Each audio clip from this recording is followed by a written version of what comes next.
이제 다 함께 일어나셔서 찬송가 21장 부르심으로 3월 9일 주일 예배 하나님 앞에 드리겠습니다.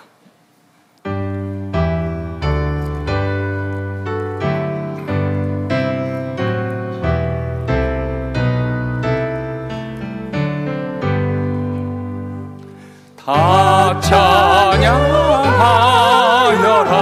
전능왕 창조의 주께 내 혼아 주 찬양 평강과 구원의 주님 성도들아 주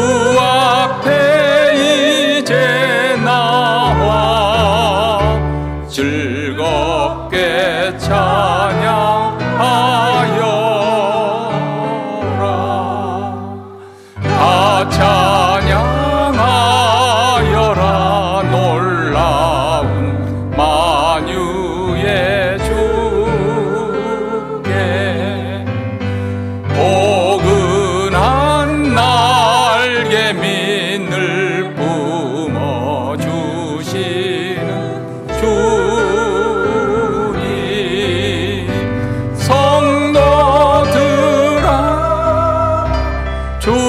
주님의 뜻 안에서 내 소원 다 이루리라 다 찬양하여라 온몸과 마음을 바쳐 이 세상 만물이 주 앞에 다 나와 찬양 성도들아 기쁘게 소리 높여 영원히 찬양하여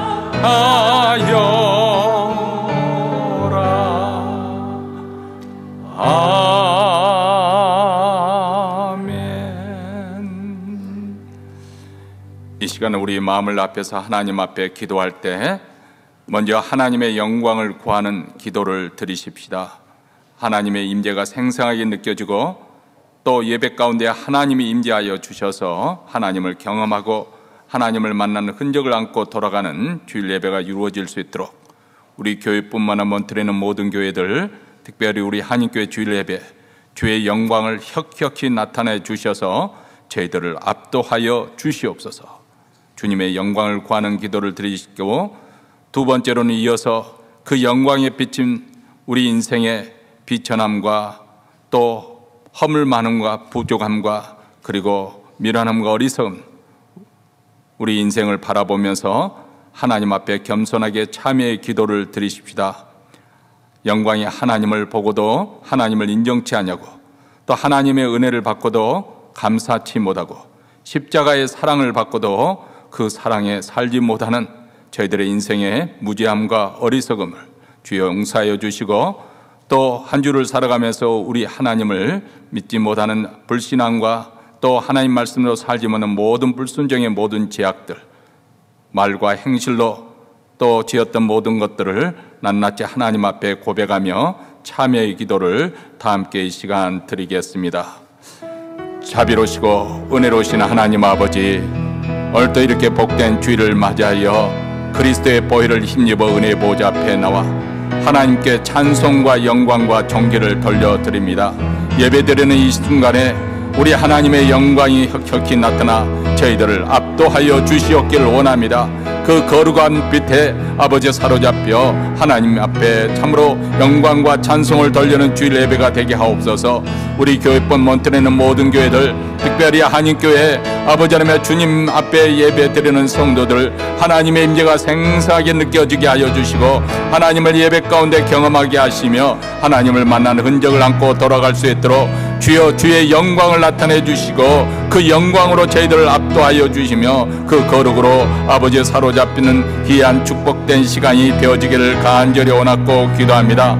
하나님 아버지, 이어서 그 영광의 빛에 비친 우리 인생이 얼마나 비천하고 비참한 상태에 있는 것인지 우리의 인생을 돌이켜보며 견명하게 우리 자신을 낮추며 하나님 앞에 참회의 기도를 드립니다. 자비로우시고 은혜로우신 하나님 아버지, 지난 한 주를 살아가면서 우리 입술로 우리의 신앙을 하나님을 부정한 우리의 죄악들, 아버지 믿음으로 행하지 못한 모든 불순종의 죄악들 완화하고 완고하여 아버지 하나님을 고집하며 자기 길을 갖고 가자 하는 하나님 말씀대로 순종하지 못하는 모든 불신앙의 불순종의 죄악들을 낱낱이 고백할 때 우리 하나님 긍휼히 여기시고 우리를 자비를 베풀어 주셔서 보혈의 피로 깨끗게 하시고 우리의 영을 아버지 하나님의 새롭게 하여 주시옵기를 간절히 원합니다. 하나님의 은혜를 새롭게 각성하게 하여 주시고 감사치 못했던 우리의 마음이 무뎠던 마음들이 아버지의 소생함을 잊게 하여 주시고 십자가의 그 사랑으로 우리의 마음이 다시금 뜨거워지는 이 시간 축복의 자리가 될 수 있도록 우리 하나님 사지의 은총을 저희들에게 베풀어 주시옵기를 간절히 원하고 기도하오니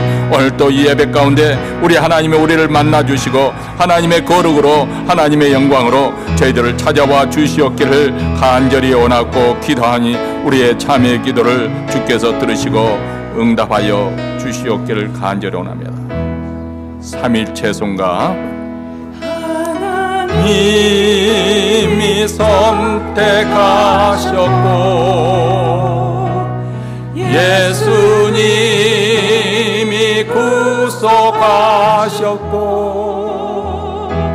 성령님이 인치셨으니 삼위일체 하나님 찬양. 하나님이 사랑하시고 예수님이 은혜 주시고 성령님이 교통하시니 삼위일체 하나님 찬양. 하나님이 지켜주시고 하나님이 지켜주시고 예수님이 함께 하시고 예수님이 함께 하시고 성령님이 능력 주시니 성령님이 능력 주시니 삼위일체 하나님 찬양. 할렐루야. 하나님 찬양. 할렐루야. 하나님 찬양. 할렐루야. 예수님 찬양. 할렐루야. 성님 찬양. 삼위일체 하나님 찬양. 그러므로 이제 그리스도 예수 안에 있는 자에게는 결코 정죄함이 없나니 이는 그리스도 예수 안에 있는 생명의 성령의 법이 죄와 사망의 법에서 너를 해방하였음이라. 아멘. 태초부터 있는 생명의 말씀에 관하여는 우리가 들은 바요 눈으로 본 바요 주목하고 우리가 손으로 만진 바라. 하늘에 계신 우리 아버지, 그 크신 은혜와 사랑을 받은 저희들의 찬양과 경배를 받으시옵소서. 허물과 죄로 영원히 죽을 수밖에 없는 죄인들입니다. 독생자 예수 그리스도를 십자가에 못 박히시기까지 우리를 사랑하신 은혜를 입은 우리 감사와 영광을 올려드립니다. 사랑하는 주님, 이번 사순절 기간 동안에 예수님의 시험 받으심부터 무덤까지 더욱 주님을 깊이 묵상하고 기도하는 시간이 되게 하시옵소서. 우리가 주님의 사랑의 신비를 더 깊이 깨닫기를 원합니다. 사순절 은혜의 시간을 지날 때 겸손과 희생으로 십자가의 길을 걸어가신 주님을 배우고 본받기를 소원합니다. 사랑하는 주여, 저희 교회와 목장에서 협력하여 섬기는 선교사들을 위해서 기도드립니다. 땅끝에서 주의 복음을 전하시는 선교사와 선교단체에게 주의 도움과 보호하심이 절실합니다. 주여, 저들의 마음을 강건하게 하시고 이 어렵고 힘든 시기를 잘 지내게 도와주시옵소서. 예수님의 인도하심 속에서 선교사들과 동역자, 가족들의 신변 안전을 지켜주시옵소서. 선교는 가든지 보내든지라고 배웠습니다. 사랑하는 교회가 기도와 물질로 이 일을 잘 감당해 하시니 감사합니다. 계속해서 기도와 물질로 잘 섬기는 교회 되기를 원하옵나이다.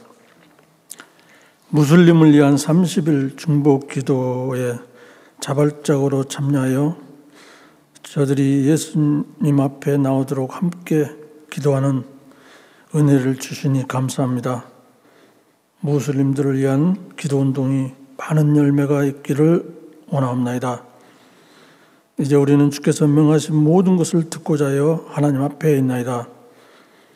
주여, 우리는 기억이 부족하오니 잘 알아듣기 쉽게 말씀하여 주시옵소서.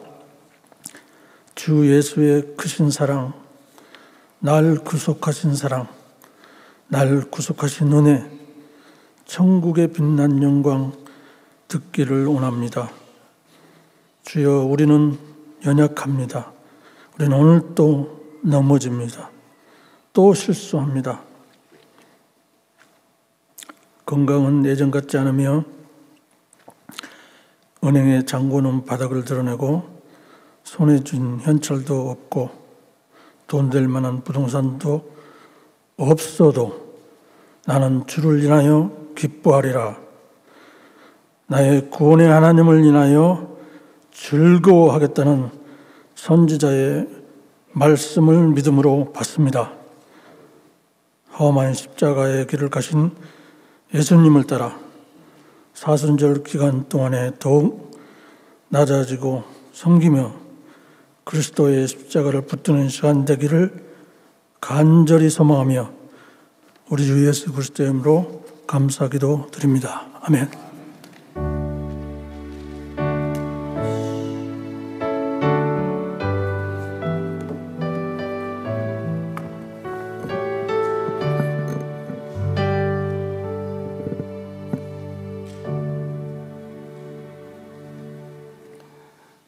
이 시간 우리에게 주신 하나님의 말씀은 하바국 2장 4절 말씀입니다.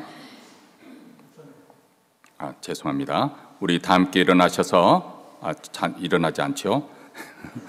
찬송가 383장 부르시면서 준비하신 예물 하나님께 바치겠습니다.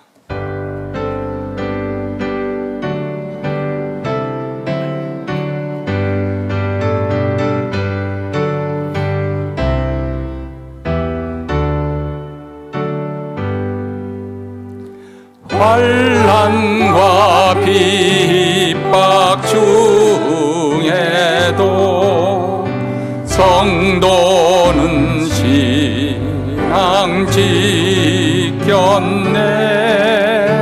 이 신앙 생각할 때에 기쁨이 충만하도다. 성도의 신앙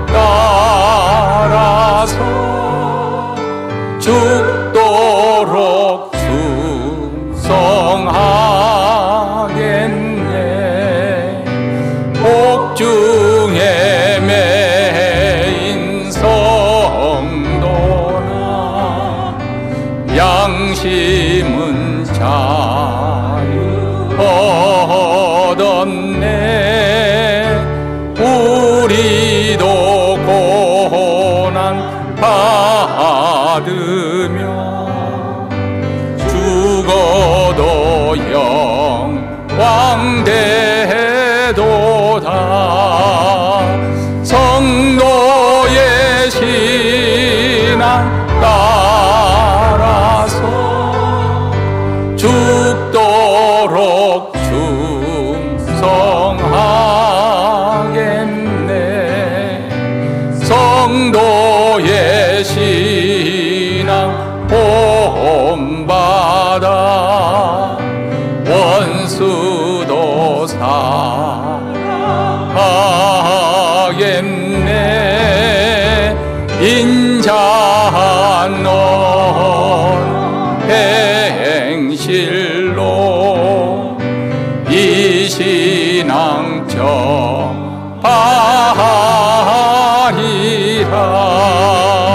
성도의 신앙 따라서 죽도록 충성하겠네.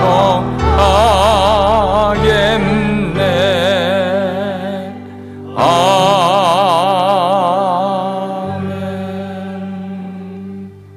성도의 신앙 따라서 죽도록 충성하겠네. 하나님, 우리의 믿음의 선진들이 피와 눈물을 통해서, 기도를 통해서 우리에게 전수해 주신 이 복음으로 우리가 구원받아 자유케 되고 영생을 얻는 축복을 누리게 되었습니다. 이러한 은혜에 감사하는 마음을 가지고 정성껏 준비한 예물을 하나님께 바치고자 나왔습니다. 물질만 하나님께 드린 것이 아니라 우리의 마음과 정성을 드리는 마음, 심정으로 바치오니 주님 받아주시고 이 물질이 쓰는 곳마다 우리 주 예수 그리스도의 복음이 온 세상에 땅끝까지, 특별히 우리 북한 동포에까지 전파되게 하여 주시옵기를 원합니다. 바치는 손길, 그 가정, 그 모든 일에 우리 하나님께서 범사에 복을 주시고 그 자녀들이 이 땅에서 번성하는 복을 주시되 무엇보다도 신실하신 우리 하나님을 경험하게 하시고 하나님을 믿는 믿음 가운데 더욱더 믿음이 장성할 수 있도록 영적으로도 축복하여 주시옵소서. 은혜에 감사드리오며 우리 구주 예수 그리스도 이름으로 기도하옵나이다. 아멘. 오늘 주신 하나님의 말씀은 하박국 2장 4절 말씀입니다. 우리 다 같이 한 목소리 읽겠습니다. 보라, 그의 마음은 교만하며 그의 속에서 정직하지 못하니라. 그러나 의인은 그 믿음으로 말미암아 살리라. 아멘.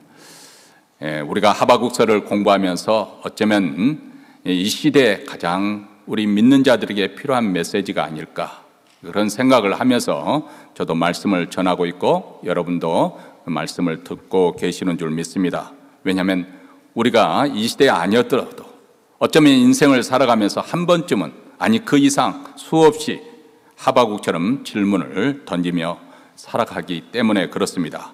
왜 세상은 이렇게 불공평한 것인가? 왜 의로운 사람이 고난을 당하고 악한 사람이 번성하는 것일까? 이 질문은 단순히 하박국 시대만 존재한 것이 아니라 오늘날 많은 사람들에게도 이 고난과 불의 속에서 같은 질문을 던지면서 또 이에 대한 답을 찾고자 하는 것이죠.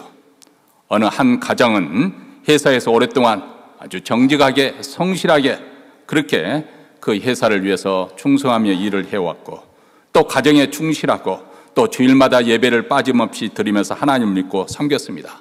그런데 회사가 부서 조정으로 인해서 갑자기 해고를 시키고, 그리고 이제 나이 때문에 재취업하기도 어려운 그런 상황에 했을 때 이렇게 말할 수 있습니다.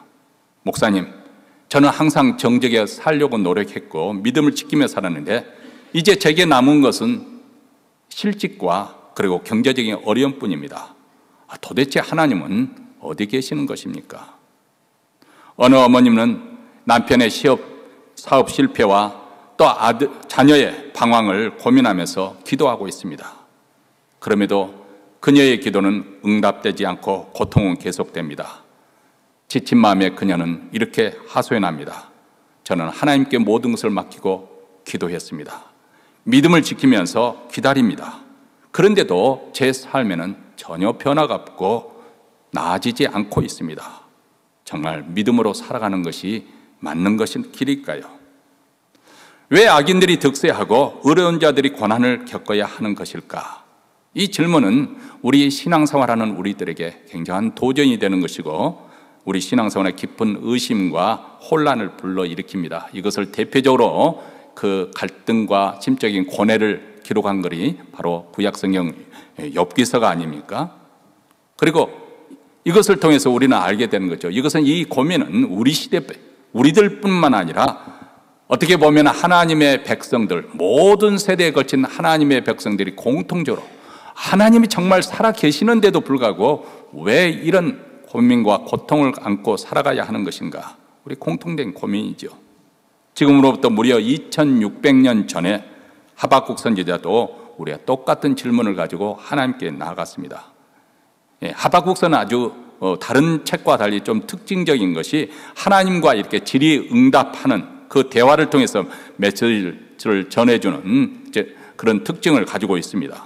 그는 먼저 자기가 살고 있는 그 유대 왕국, 자기 나라 안에 악한 자들이 왜 번성하고 하나님은 왜 그들을 심판하지 않는 것일까? 거기에 대한 하나님에 대한 불만으로 이야기를 시작하죠. 그래서 그분의 하박국 선지자의 첫 번째 질문이 1장 2절에 나오지 않습니까? 여호와여 내가 부르짖어도 주께서 듣지 아니하시니 언제까지니이까? 이에 대한 하나님의 응답이 1장 5절부터 11절에 나옵니다. 하나님께서 말씀하시기를 내가 한 일을 행할 것인데 너희에게 말해줘도 믿겨지지 않을 것이다. 믿지 않을 것이다. 이로 인해서 너희가 놀라고 또 놀랄 될 것이다. 이렇게 말합니다. 다시 말하면 하박국 선지자가 기대했던 그런 응답을 뛰어넘는 아주 파격적인 일을 하나님께서 벌이실 것인데 그 일은 무엇이냐면 더 악한 바벨론 제국을 들어서 유대 왕국을 그냥 악한 자들을 처벌하는 정도가 아니라 왕국 전체를 송두리째 거덜내버리는, 뒤엎어버리는 그런 심판을 하게 될 거라는 것입니다. 그러니까 하박국 선지자가 어떻게 악인이 자기보다 더 의로운 자를 집어삼키는데 그것을 두고만 보고 계실 겁니까? 하고 여기에 대한 2차 질문을 던집니다. 어떻게 저 악한 바빌론 제국이 승승장구하고 계속해서 그렇게 번영을 누리도록 내버려 둘 것입니까? 그렇다면 하나님의 공의는 어디에 있는 것입니까? 하고 의문을 제기합니다.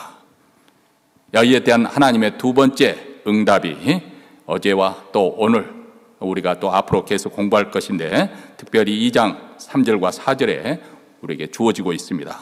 그것은 바로 하나님께서 정하신 때가 있다는 것입니다. 유다를 징계하기 위해서 하나님께서 바벨론 제국을 들어 사용하십니다. 하나님의 사랑하는 자녀들을 징계하고 단련시키기 위해서 하나님께 채찍으로 사용하는데 더 악한 바벨론 제국을 이렇게 들어 사용하십니다. 한때는 그들이 승승장구하는 것 같지만은 그러나 바벨론 제국 또한 그 자신의 죄값으로 인해서 필경 멸망하게 될 것이라는 것이 하나님의 답변입니다. 자, 한 왕국이 멸망당하는 이런 아주 엄청난 천재지변이 일어나는 것과 똑같은 그런 재앙이지 않습니까? 이런 혼란과 혼동 그리고 불안과 두려움 시대, 오늘 이 시대에 지금 벌어지고 있는 일들이 날마다 뉴스 가면 도대체 무슨 일이 일어날지 지금처럼 뉴스가 아주 그냥 뭐라고 그러나요? 우리의 시선을 확확 끌어당기는 그런 뉴스가 좀 이런 시기에 있었을까 싶을 정도로 많은 일들이 지금 벌어지고 있습니다. 자, 이런 불안과 두려움의 시대에 도대체 하나님의 백성들은 어떻게 살라는 것인가? 오늘 본문이 그 답을 준다는 것입니다. 의인은 믿음으로 말미암아 살리라. 자, 이 말씀은 하박국 선지자에게만 하나님께서 주신 말씀일 뿐만 아니라 오고 가는 모든 세대의 하나님의 백성들에게 큰 울림을 주는 말씀이기도 하고 또 오늘 우리에게도 살해 역사하는 하나님의 아주 위력 있는 능력의 말씀입니다. 그리고 우리가 확실하게 붙잡아야 될 진리의 말씀입니다. 이 말씀은 또 어떻게 보면 신약과 구약을 간통하는 핵심적인 그런 메시지가 담겨져 있기 때문에 이 말은 단순히 우리에게 위로를 주는 말씀이 아니라 왜 우리가 믿음을 지키고 살아야 하는 것인지, 믿음으로 사는 것이 어떻게 궁극적으로 승리에 이어지는 것인지 아주 중요한 진리를 말씀해 주고 있습니다. 오늘 이 말씀을 통해서 믿음을 지키며 사는 것이 왜 우리에게 확실하고도 분명한 생명의 길이 되는 것인지, 결국 믿음을 지키는 것이 어떻게 승리를 이어지는 것인지 함께 우리가 말씀을 듣고자 합니다. 자, 하박국 2장 4절 말씀을 다시 한번 우리 같이 읽겠습니다. 보라, 그의 마음은 교만하며 그의 속에서 정직하지 못하니라. 그러나 의인은 그 믿음으로 말미암아 살리라. 자, 이 구절에서 보면 대조되는 두 부류의 사람들이 등장을 합니다. 하나는 교만한 자, 하나는 믿음으로 사는 자. 이것을 대조를 시키고 있습니다. 하나님을 믿지 않는 자들은 본질적으로 교만한 자들입니다. 왜냐하면 창조주 하나님을 인정하지도 그분께 감사하지도 아니한다. 여러분, 제 가장 근본 출발은 어디서부터 일어나냐면은 창조주 하나님이 온 우주 만물에 자신의 존재를 분명하고 확실하게 나타냈음에도 불구하고 고의적으로 하나님을 인정하지 않고 온갖 구실과 핑계를 대서 하나님은 없다 부정하고, 그리고 하나님 우리에게 누리게 하시는 이 모든 것을 감사치 아니한다. 이것에서부터 출발하는 거 아니겠습니까? 그리고 난 다음에 인간이 그 어리석음에 빠져서 하나님 대신에 온갖 우상을 만들어서 산에 가서는 산신령, 바다에 가서는 바다 용왕, 그리고 큰 돌 앞에서 큰 나무에서 요즘에는 그러면 우상이 없나요? 요즘에는 돈이 우상이죠. 권력이 우상이죠. 온갖 우상. 그래서 칼빈 선생은 우리 마음속이 우상을 만들어내는, 우상을 찍어내는 공장이라고 했습니다. 온갖 종류의 우상을 만들어서 하나님을 부정하는 대신에 그 우상을 섬긴다는 것입니다. 피조물에는 자신의 한계를 인정하지 않습니다. 마치 자기 자신이 우주의 중심이냐, 세상이 자기를 중심으로 돌아가야 그래야 풀리는 그런 삶을 사는 거죠. 한마디로 표현하면 자신이 하나님이 되고자 하는 것, 이것이 인간의 죄의 본질입니다. 이것은 사단의 타락한 죄의 본질에 또 연결이 되어 있습니다. 피조물 가운데 가장 아름답게 가장 지혜롭게 창조한 그 사단은 교만해져서 가장 높은 곳에 올라서 하나님과 겨누어보다가 하늘로부터 내침을 당했습니다. 그리고 타락한 그 마귀의 깸에 빠져서 아담과 하와 또한 하나님이 금령 먹지 말라고 명하신 그 선악을 알게 하는 나무 열매를 따먹으면서 이 사단의 동일한 죄에 빠진 것이죠. 그것은 내가 그것을 먹는 날에는 하나님과 같이 될 것이다. 이 마귀의 달콤한 유혹에 빠집니다. 하나님의 사랑과 하나님의 말씀을 믿지도 않고 하나님 대신에 자기를 중심에 두려고 하는 교만의 죄, 바로 하나님같이 되고자 하는, 여기에 인간의 모든 불행과 저주에 출발하게 되는 것이죠. 그런데 이렇게 하나님을 인정하지 않고 자기의 힘, 자기의 능력을 의지하고 사는 교만하고 올바르지 못한 자의 한 정형으로서 하박국서 1장과 2장에서는 갈대아 사람을 우리가 볼 수가 있습니다. 바벨론 제국을 일으키는 이 갈대아 사람들에 대해서 그들은 사납고 성급한 민족으로서 다른 나라들을 거침없이 쳐들어가서 쑥대밭으로 만들어버립니다. 기마병을 동원한 이 강력한 군대를 통해서 나라들을 파괴하는데 아주 잔혹하게 짓밟아버리는 그런 민족입니다. 그들은 자기들의 힘만을 의지하고 자기 자신들을 높이고 그리고 하나님을 무시합니다. 그리고 끝없는 탐욕, 욕심으로 땅의 땅을 계속해서 연결해서 차지하고 온갖 불의한 방법으로 부를 축적해 갑니다. 피로써 자신의 성벽을 쌓고 다른 민족의 희생을 통해서 자신들의 영광을 쌓아갑니다. 여러분, 이것은 오늘 이 시대도 마찬가지입니다. 어떻게 보면 영적인 관점에 보면 이 시대에도 교만으로 가득 찬 세상에서 우리가 살고 있습니다. 여전히 사람들은 하나님을 인정하지 않고 자신의 힘과 능력, 지혜와 지식을 더 의지하고 그리고 물질적인 번영과 권력의 추구에 매달려 살고 있지 않습니까? 여러분, 세상 사람들이 믿고 의지하는 것이 무엇인가요?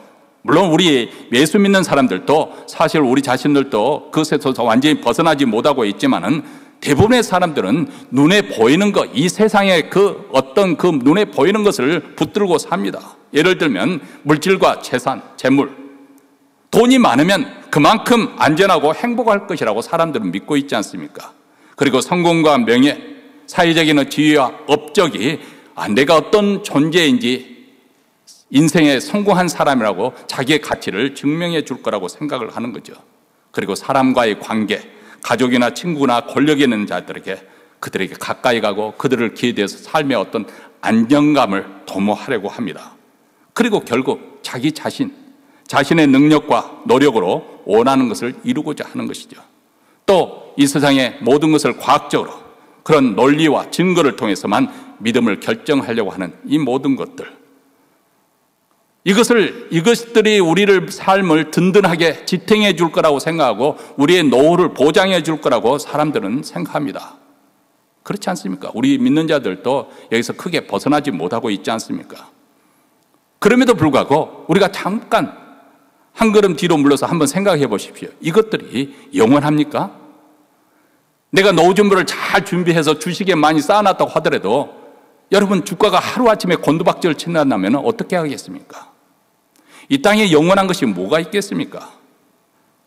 환경과 상황에 따라서 얼마든지 우리 인생은 마치 파도가 출렁인 것처럼 올라갔다가 내려가는 그런 경험을 하고 있지 않습니까? 경제가 무너지거나 관계가 깨지거나 건강을 잃으면 삶의 기반이 송두리째 무너지는 경험을 하지 않습니까? 다시 말하면 이 세상에서 우리의 행복과 안녕을 완전히 보장해 주는 것은 없음에도 불구하고 우리는 그런 불안감이 있기 때문에, 그것이 불안전하다는 것을 알기 때문에 끊임없이 더 많이 소유하면 내 삶이 더 견고하게 세워질 것이다. 더 많은 것을 우리가 얻게 되면 그것이 내 삶을 붙잡아 줄 것이다. 그만큼 그 이면에는 불안과 두려움이 있는 것이죠. 자, 그렇다면 이런 시대에 그렇다고 해서 우리가 정말 돈 없이 재물 없이 산다는 것은, 노후 준비하지 않고 산다는 것은 너무나도 대책이 없는 삶인데, 그렇다면 우리 믿는 자들은 어떻게 살아야 되는 것일까요? 여기에 주어진 하나님의 말씀은 의인은 믿음으로 말미암아 살리라. 물론 돈이 필요합니다. 단지 우리가 믿음으로 사는 것을 대조적으로 하기 위해서 마치 돈이 잘못된 것처럼 말하지만 돈이 우리 믿는 자들에게 필요해요. 그러나 그것에 우리 마음을 쏟고 그것이 우리의 행복과 안녕을 지켜줄 것이라고 그렇게 생각하지 말라는 거예요. 그것이 바로 우상이 되기 때문에. 하나님은 의인은 믿음으로 말미암아 살리라. 악인은 마음이 교만하여 정직하지 못하므로 살아남지 못할 것이나 의로운 사람은 믿음으로 살 것이다. 이렇게 우리에게 말씀을 하고 있습니다. 자, 여기서 의인이란 무엇을 말하는 것인가? 율법을 잘 지키는 사람, 먼저 우리가 생각을 하게 되잖아요. 인간의 도덕적으로 윤리적인 규범을 잘 지키고 사는 사람들, 또 선을 행하고 그렇게 선한 일을 많이 하는 사람들. 그런데 성경에서 말씀하려고는 의인이란, 특별히 구약성에서 의롭다, 의인이라는 이 단어가 나올 때 우리가 항상 먼저 생각해야 될 것이 있습니다. 그것은 하나님과의 언약적인 관계에서 생각해야 돼요. 이것이 무슨 말인가? 우리가 하나님의 백성이 되었어요. 그리고 하나님은 우리 하나님이 되었습니다. 그렇기 때문에 하나님을 신뢰하는 거예요. 그 하나님이 내 인생을 책임져 주실 것이다. 하나님을 믿고 그분의 뜻에 순종하는 삶, 이것이 바로 의롭게 사는 거예요. 의인이라고 하는 거예요. 올바르게 하나님과의 언약적인 관계 속에서 살고 하나님을 신뢰하고 의지하면서 그분의 말씀과 약속을 믿는 삶, 그리고 그분이 말씀하신 것, 약속하신 것이 때가 있을 때 이루어질 것이다. 그것을 기다리면서 믿음으로 살아가는 삶, 이 바로 하나님과의 관계 속에서 우리를 의롭다, 성경에서 말씀하고 있는 거예요. 이런 사람들은 자기를 의지하지 않습니다. 자기의 능력과 자기가 가지고 소유하고 있는 것에 이것이 내 생명을, 이것이 내 노후를 보장해 줄 거다, 그것을 의지하는 거 아닙니다. 그것은 우리가 열심히 살다 보면 자연적에 따라오게 되어 있죠. 우리가 소유나 지위나 배경이나 능력, 경력 이런 것은 자연히 축적이 되겠지만은 그것에 우리의 마음을 두지 않는다는 것입니다. 하나님과 하나님 말씀을 믿고 그것을 붙잡는 것입니다. 눈에 보이지 않는 것으로 살고 보이지 않는 하나님을 바라보며 사는 것입니다. 성경은 언제나 이렇게 믿음으로 사는 자들을 통해서 하나님의 역사가 이루어졌다는 것을 우리에게 분명히 말씀을 하고 있습니다. 노아는 홍수가 오기 전에 하나님의 경고하심에 따라서 믿음으로 방주를 지었습니다. 이렇게 화창한 날씨인데, 계속 화창한 날씨가 계속되는데, 아니 무슨 홍수야, 사람들이 그를 다 조롱했지만 120년 동안 그는 인내하면서 방주를 지었고, 그리고 그 방주로 인해서 그와 그의 가족이 구원을 받았습니다. 아브라함은 하나님의 명령과 약속을 듣고서 본토 아비 친척의 집을 떠났습니다. 근데 어디로 가야 될지 몰랐어요. 당연히 아브라함이 가나안 땅에 왔을 거라고 생각해서 하나님이 가르쳐주고 무조건 떠났습니다.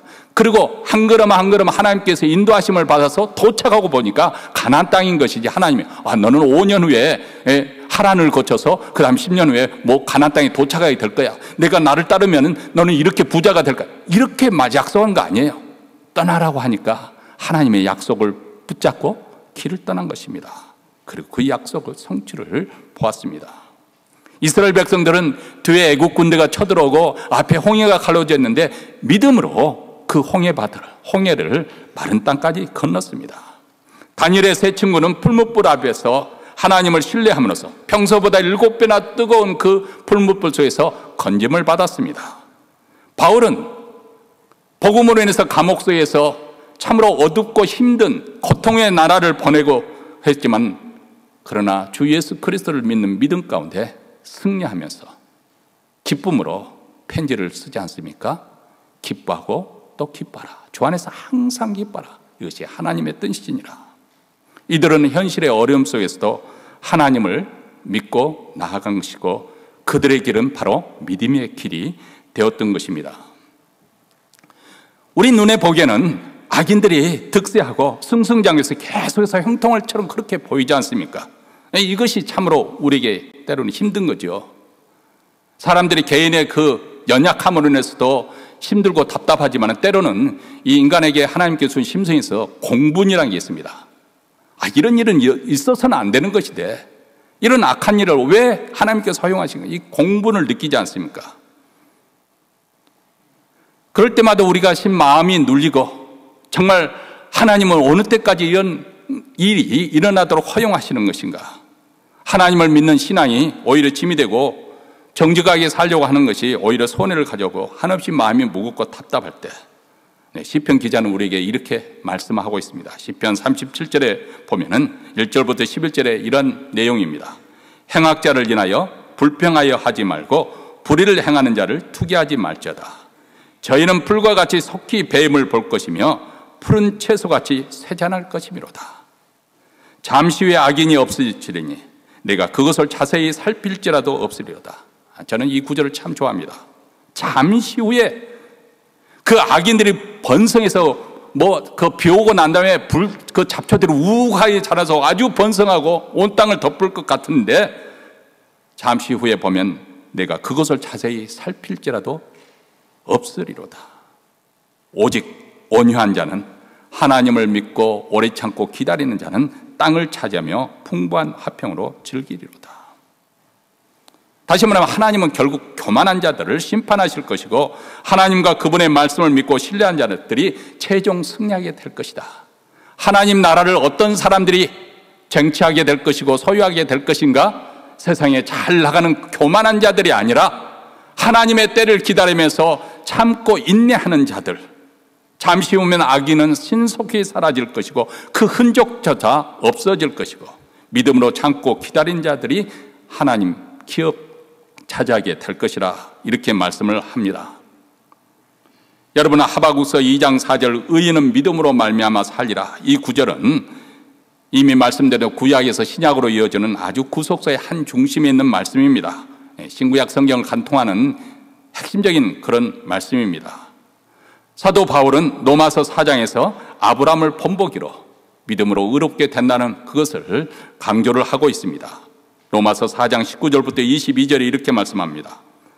그가, 아브라함이 100세나 되어 자기 몸이 죽은 것 같이 사라의 태가 죽은 것을 같음을 알고도 믿음이 약해지지 아니하고 하나님의 약속을 의심하지 않고 믿음으로 견고하여져서 하나님께 영광을 돌리며 약속하신 그것을 또한 능히 이루실 줄로 확신하였으니 그러므로 그것이 그에게 의로 여겨졌느니라. 자, 이 마지막 구절은 창세기 15장 6절을 인용한 것입니다. 아브라함이 하나님을 믿으니 여호와께서 이를 그의 의로 여기시고. 자, 이 장면을, 우리 배경을 생각합니다. 아브라함이 100세가 이르도록 자녀가 없었어요. 그 아내 사례는 이미 불임 상태로 들어갔습니다. 자, 현실적으로 보면 하나님의 약속이 성취될 가능성이 전혀 가능성이 없습니다. 그런데 아브람을 하나님께서 장막 밖으로 이끌어서 밤하늘 이렇게 보여주십니다. 청척이 하늘에 박혀있는 그 별들을 가리키면서 하늘을 우러 무별들을 셀 수 있나 보라. 셀 수 없죠. 어느 정도 카운트하다 보면 그 많은 별들을 어떻게 다 셀 수 있겠습니까? 그러면서 하나님께서 말씀하시기를 내 자손이 이와 같으리라. 자, 여기 보면 좀 더 현실성 있게, 야, 내년 이맘때에 내 아들을 낳을 거야. 그 아들이 아들을 낳고 이제 어느 정도 사이즈의 민족이 될 거야. 이렇게 말씀해 주시면 참 아브라함도 이해하기 쉽고 받아들이기도 쉬울 텐데 그냥 별만 보여주시는 거예요. 별도 한두 개가 아닙니다. 무별, 많은 별들을 보여주시면서 내 자손들이 이렇게 많아지리라. 그렇게 말씀합니다. 아니, 지금 현재 자식이 없고 이 가나안 땅에 온 지 75세에 도착해서 아브라함이 이제 그 후로 10년이 지났어도 아직 자식을 얻지 못했는데 이런 상황에서 여러분 믿겠습니까? 믿을 수 있겠습니까? 그런데 아브라함이 여호와를 믿으니 이렇게 말합니다. 놀랍게도 하나님을 믿었다는 거예요. 하나님을 신뢰했습니다. 모든 의심과 불신앙적인 생각을 내려놓았습니다. 85세 중반인데 아직 자식이 낳을 어떤 징조도 싹수도 없는데 하나님을 신뢰하고 믿었습니다. 하나님이 약속하셨으니 내게 자식을 주실 거야.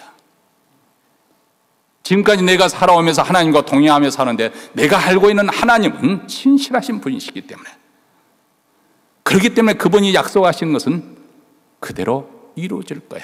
역시 아브라함의 믿음이었습니다. 비록 자식이 태어날 기미도 보이지 않고 그럴 가능성도 보이지 않지만은 하늘의 별처럼 자손들이 많아질 거라고 믿었습니다. 왜냐하면 하나님은 거짓말 하실 수 없는 분이시니까. 손에 잡힌 것 하나도 없고 눈에 보이는 것 없지만 장차 하늘의 별과 같고 바다의 모래와 같은 많은 후손을 주실 것을 믿었고, 그리고 이 아브라함의 믿음을 보시고 하나님께서 그를 의롭다 여기셨다, 의로 여기셨다. 여기서 여긴다 그 말은 그렇게 간주해 주신다 그 말입니다. 다시 말해 이 말의 전제는 뭡니까? 아브라함이 도덕적으로 신앙적으로 완벽하고 의롭고 깨끗해서 그렇게 의롭다고 여겨주신 것이 아니라 아브라함의 믿음을 보고 하나님께 그렇게 간주해 주신다는 거예요. 아브라함이 의롭다 받은 것은 그가 공로가 있었기 때문에, 그래도 아브라함이 믿음을 있어가지고 자기 고향을 오후에 떠났지 않았습니까? 믿음을 지켰지 않습니까? 만약에 그가 믿음이 좋고 의롭고 거룩하게 살았기 때문에 의롭다함을 받았다고 한다면 그것은 그의 자랑거리가 되겠지요. 그럴 만한 자격이나 요건을 갖추었기 때문에. 그래서 그것은 은혜가 되는 것이 아니라, 은혜란 것은 거저 주시는 호의고 그 베풀어 주시는 것인데, 그래도 내가 그를 받을 만한 자격, 내가 그만큼 깨끗하게 살았고 거룩하게 살았기 때문에 하나님께서 이렇게 의롭다고 하시는 것이 아닌가, 자랑할 거리가 되는 것이죠. 근데 아브라함도 처음부터 우리의 것처럼 우리와 똑같이 완벽한 믿음의 사람이 아니었다는 것을 성경은 창세기에서는 보여주고 있습니다. 그가 가나안 땅에 도착하자마자 기근이 들었습니다. 그러자 애굽으로 내려갔습니다. 애굽으로 내려가 보니까 가나안 땅도 그렇습니다만 이 애굽도 온갖 신들을 섬기지 여호와 하나님을 믿는 상황이 아니거든요. 그러니까 하나님을 인정하지 않는 저들이 내 아내가 예쁜 것으로 인해서 나를 죽이고 아내를 빼앗아가면 어떨까, 이런 두려움 속에서 그렇게 믿음이 좋았던 아브라함인데도 순간적으로 그런 시험에 빠져가지고 자기 아내 사례를 누이동성이라고 그렇게 속입니다. 그런데 그 거짓말이 오히려 올무가 돼서 아내를 빼앗길 뻔하는 그런 사고가 일어납니다. 그것이 한 번만 아니에요. 아비멜렉에서 동일한 일을 또 반복해서 이렇게 실수를 합니다. 나중에는 또 하나님의 약속이 더디 이루어지니까 사라의 몸종 하갈을 통해서 이스마엘을 낳는 그런 실수를 범합니다. 이렇게 아브라함이 불안정하기 때문에, 믿음이 불안정하기 때문에 창세기 15장에 보면 하나님께서 아브라함에 나타나서 아브라함아 두려움 말라, 나는 너의 방패요 지극히 큰 상급이니라 하고 믿음을 심어주고, 또 17장에 보면 나는 전능한 하나님이라 너는 내 앞에서 행하여 완전하라 하면서 그의 흔들리는 그 믿음을 이렇게 붙잡아 주는 것을 볼 수가 있습니다.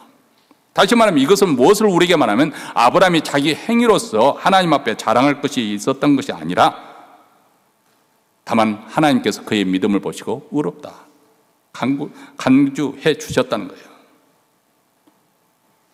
오늘 로마서 4장 4절에 이것을 말하면 아브라함이 하나님을 믿음에 그것이 그에게 의로 여겨집니다. 아무런 증거가 없지만은 하나님의 약속을 믿음에 하나님의 말씀을 믿음에 하나님께서 그를 의롭다 여기셨다. 자, 아브라함의 이러한 믿음으로 의롭다함을 받았다는 이 사례가 있음에도 불구하고 그 훗날 보면 이스라엘 백성들은 의롭다함을 받기 위해서 율법을 지켜야 하는 것으로 그렇게 생각을 했습니다. 그런데 이미 2600년 전에 하나님께서는 하박국 선지자를 통해서 율법을 지킴으로, 다시 말하면 쉽게 이야기하면 우리가 선행을 함으로써 좋은 일을 하면서 착하게 살며 정직하게 삶으로써 우리가 구원을 받는 것이 아니라는 것입니다. 믿음으로 의롭다함을 받아 우리로 믿음으로 구원의 길을 열어 보여주신 것입니다. 자, 그렇다고 해서 이미 말씀드린 것처럼 뭐 우리가 의롭게 살지 않아도 된다 그 말이 아닙니다. 착한 일을 하지 말아야 된다 그 말이 아니고 오히려 하나님의 은혜를 받았으면 더 착한 일 선한 일을 하기에 힘써야 될 것입니다. 그런데 하나님께서 제시하는 방법은 우리 인간이 율법으로는 행위로는 구원받을 수 없다는 거예요. 자, 예를 들어서 그러면 우리가 얼마만큼 착한 일을 해야 얼마나 의롭게 하나님 말씀을 지켜야 그러면 우리가 구원을 얻겠습니까? 예를 들어서 100점 만점에 70점만 돼도 내가 너를 구원해 줄게. 자, 어떤 사람은 20점 맞아요. 형편없이 살아가지고 20점밖에 못 맞았어요. 그 사람은 어떻게 하겠습니까? 구원 받았을까요? 못 받지요. 자, 어떤 사람은 좀 노력해서 한 50점 정도 점수를 올렸습니다. 여전히 못 들어갑니다.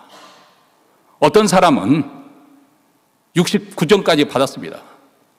자, 69점인데 거의 1점 차인데 어떨까요? 커틀란이 걸려서 합격이 불합격이에요. 그런데 더군다나 그 기준이 하나님의 거룩한 그것이 기준이 된다면 도대체 인간이 어떤 점수를 받아야 그 기준에 부합해서 구원을 받을 수 있겠어요? 그렇잖아요. 여러분 배구 게임을 할 때 보면은 아주 대단하지 않습니까? 강스파이크를 탁 때리면은 몸을 던져가지고 미처 받아내지 못하니까 손바닥을 놓든 뭐 하여간 놓고 손등에 때려서 이렇게 공을 받아내고 그런 것을 보면 참 대단하다 생각이 들지 않습니까? 근데 그 스파이크 때린 것이 그 선에 딱 걸쳐 있는 거예요. 그러면 점수에 들어가는 거죠. 그런데 선이 있는데 아주 미세한 차이로 선 바깥에 있습니다. almost예요. 그러나 out, 점수 카운트 안 되는 거예요. 만약에 하나님께서 우리를 점수를 매기신다면 누가 감히 구원받았다고 천국에 들어갈 수 있다고 확신할 수 있겠어요? 지금 그것을 말씀하는 거예요. 우리가 하나님 앞에서 살 수 있는 길은 믿음으로 말미암아, 의인은 믿음으로 말미암아 살 것이다. 이 메시지를 지금 하박국 선지자를 통해서 미리 듣게 하시는 거예요. 장차 예수 그리스도를 통해서 이루어질 하나님의 구원의 역사에 대한 예언의 말씀을 오늘 저희들이 듣고 있는 것이죠. 사도 바울은 하박국서 2장 4절을 이용해서 믿음으로 의롭게 된다는 사실을 로마서에서 명확하게 밝히고 있습니다. 1장 17절에 보면 복음에는 하나님의 의가 나타나서 믿음으로 믿음에 이르게 하나니 기록된 바 오직 의인은 믿음으로 말미암아 살리라 함과 같으니라. 예수 그리스도께서 십자가에 우리 죄를 대신해서 짊어지심으로 우리가 담당해야 될 죄의 형벌을 그분이 다 담당해 주셨습니다. 우리에게 무섭게 쏟아질 하나님의 진노를 예수님이 다 감당해 주셨습니다. 그래서 이를 믿는 자마다 의롭다함을 받는 것입니다. 그 믿음을 통해서 믿음으로 의롭다함을 받아서 우리가 하나님과 올바른 관계, 죄로 인해서 불악 가운데 있던 우리가 하나님과 화해하게 되고 올바른 관계에 서고 하나님 앞에 서게 되고 하나님 앞에 살아가는 이것이 바로 영생입니다. 구원입니다. 하나님과 올바른 관계 속에서 영원히 사는 것, 이것이 바로 복음입니다. 신약성경에서는 이 복음을 반복해서 강조를 하고 있습니다. 갈라디아서 3장 11절입니다. 또 하나님 앞에서 아무나 율법으로 말미암아 의롭게 되지 못할 것이 분명하니 이는 의인이 믿음으로 말미암아 살리라 하셨습니다. 히브리서 10장 38절에는 오직 의인은 믿음으로 말미암아 살리라. 또한 뒤로 물러가면 내 마음이 저를 기뻐하지 아니하리라 하셨느니라. 목사님 그래도 그렇죠. 목사님은 제 과거를 몰라서 그래요. 제가 얼마나 과거에 행편없이 살았는데 어떻게 감히 하나님 앞에 나아갑니까? 내 생활을 어느 정도 정리하고 그리고 난 다음에 하나님 앞에 이 말은 어떤 말과 같냐면, 목사님 제가 중환병이 걸렸는데요, 이 중환병을 가지고 어떻게 의사 앞에 나가겠어요? 내가 어느 정도 좀 병을 다스려가지고 나아진 다음에 그 다음에 의사 앞에 나가겠습니다. 이렇게 말하는 거하고 똑같아요. 중환병이 걸렸으니까 의사를 찾아가서 진단받고 치료를 받아야 되죠. 그와 마찬가지로 죄로 인해서 죽을 수밖에 없는 우리가 하나님 앞에 나가야 되는 것인데, 오늘 말씀에 그러잖아요. 뒤로 물러가면 하나님께서 저를 기뻐하지 아니하신다. 비록 죄인임에도 불구하고 예수 그리스도를 힘입어서, 그 피를 힘입어서 담대하게 하나님 앞에 나와서 예배를 드리는 것, 이것이 바로 하나님을 기쁘시게 하는 것이라는 거예요. 물론 지난 한 주 잘못 부족함이 있습니다. 그래서 우리가 예배 전에 나와서 하나님 이런 믿음 부족한 그런 불신앙 속에 살았습니다. 하나님 용서해 주십시오. 우리가 먼저 참여 기도를 드리지 않습니까? 여기서 강조점은 우리의 율법적인 행위, 선한 행위가 말미암아서 우리가 구원받는 것이 아니라 예수 그리스도를 믿는 믿음에서, 에베소 2장 8절과 9절에서 너희가 그 은혜를 인하여 믿음으로 말미암아 구원을 얻었느니 이것이 너희에게서 난 것이 아니요 하나님의 선물이라. 행위에서 난 것이 아니니 이는 누구든지 자랑치 못하게 함이니라. 여러분, 하박국서 2장 4절은 단순히 어떤 도덕적인 또 교훈적인 그런 메시지가 아닙니다. 율법 행위를 말하지 않습니다. 그것은 하나님의 구속의 역사, 구원의 역사 속에 준 놀라운 약속입니다. 믿음으로 말미암아 우리가 의롭다함을 받고, 의롭다함을 받은 우리는 이제 믿음으로 또 살아야 되는 거예요. 믿음으로 우리가 의롭다함을 받았고, 또 믿음으로 의롭다함을 받았으니까 이제는 믿음으로 살아야 된다는 거예요. 하박국 시대에도, 아브라함 시대에도, 그리고 오늘 이 시대에도 이 진리는 동일합니다. 변함이 없습니다. 그렇다면 하나님을 믿고 사는 그 내용이 무엇이란 말입니까? 무엇을 믿는다는 것입니까? 첫째는 하나님의 약속을 믿는 것입니다. 성경에 기록된 하나님의 말씀을 우리가 믿고 신뢰합니다. 예수 그리스도를 믿는 것입니다. 구원의 유일한 길이신 예수님을 의지하며 사는 것입니다. 성령님의 인도하심을 믿습니다. 인간의 죄가 아닌 하나님의 뜻을 따라서 살아가는 것입니다. 우리는 하늘나라의 소망을 믿습니다. 이 땅이 전부가 아니라 영원한 천국을 바라보며 사는 것입니다. 그리고 기도와 믿음을 통해서 내 자신의 힘을 의지하는 것이 아니라 하나님께 맡기고 기도하며 살아갑니다. 물론 지금 우리가 살고 있는 세상이 흔들리고 있습니다. 우리 믿는 자들도 그런 것에서 예외가 아닙니다. 노력해도 실패할 수도 있는 것이고요, 정직하게 살다가도 불이익을 당할 수가 있는 것이고, 기도해도 응답이 없을 때가 있습니다. 그럴 때 우리는 묻습니다. 과연 믿음을 지키며 사는 것이 가치 있는 일일까? 이런 상황에서도 여러분은 여전히 하나님을 믿고 신뢰하며 기다릴 수 있겠습니까? 하나님은 말씀하십니다. 의인은 믿음으로 말미암아 살리라. 하나님은 성실하십니다. 변함이 없으십니다. 그분은 영원합니다. 그렇기 때문에 그를 사랑하는 자, 하나님의 자녀들, 하나님의 백성들 끝까지 붙드실 것입니다. 그리고 이를 믿는 믿음으로 우리는 살아가는 것입니다. 오늘 또 이 믿음에서 후퇴하지 않고 전진하는 우리 모두가 되시기를 주의 이름으로 축원합니다. 기도하겠습니다.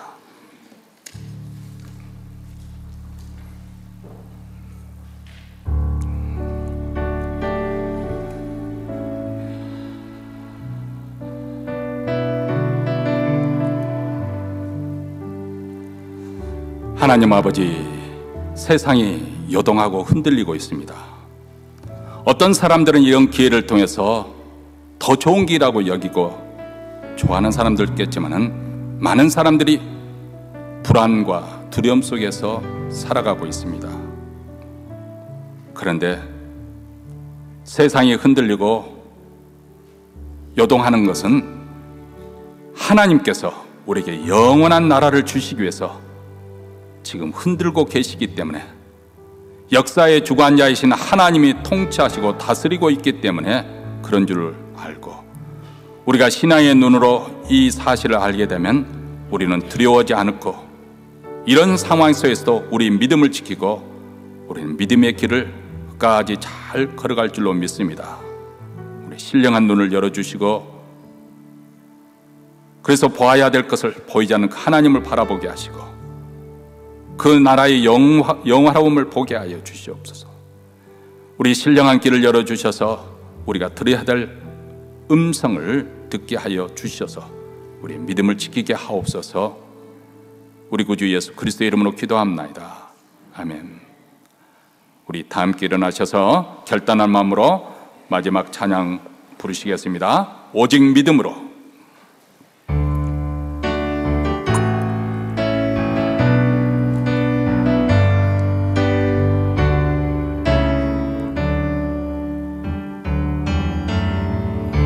세상은 들리고 사람들은 변하여도 나는 주를 섬기리. 주님의 사랑은 영원히 변하지 않네. 나는 주를 신뢰해. 오직 믿음으로 내가 살리라. 오직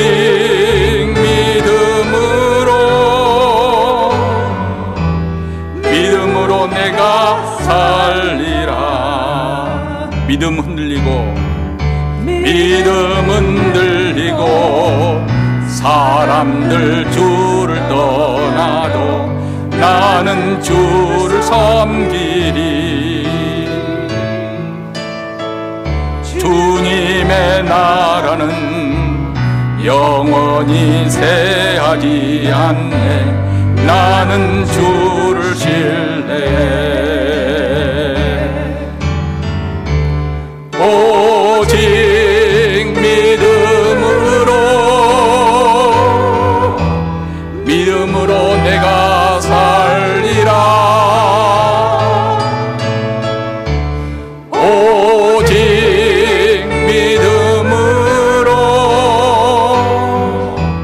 믿음으로 내가 살리라. 오직 의인은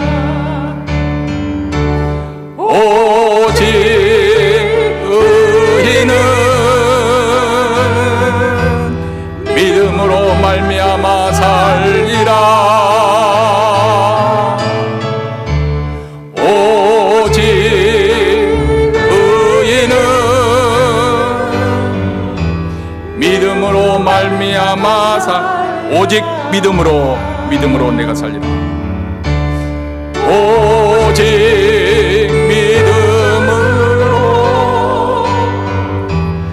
믿음으로 내가 살리라. 오직 믿음으로 내가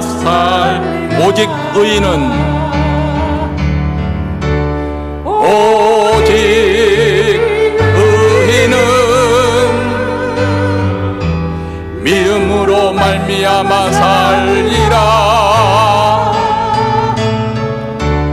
오직 의인은 믿음으로 말미암아 살리라.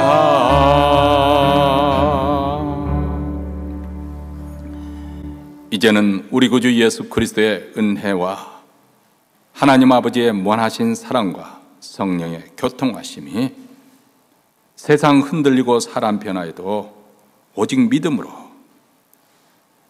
의인은 믿음으로 말미암아 살리라, 이 말씀을 붙들고 믿음을 지키기로 다짐하며 이 자리를 떠나는 사랑하는 주의 백성들, 그 가정과 기업과 교회 위에 영원토록 함께 있을지어다. 아멘.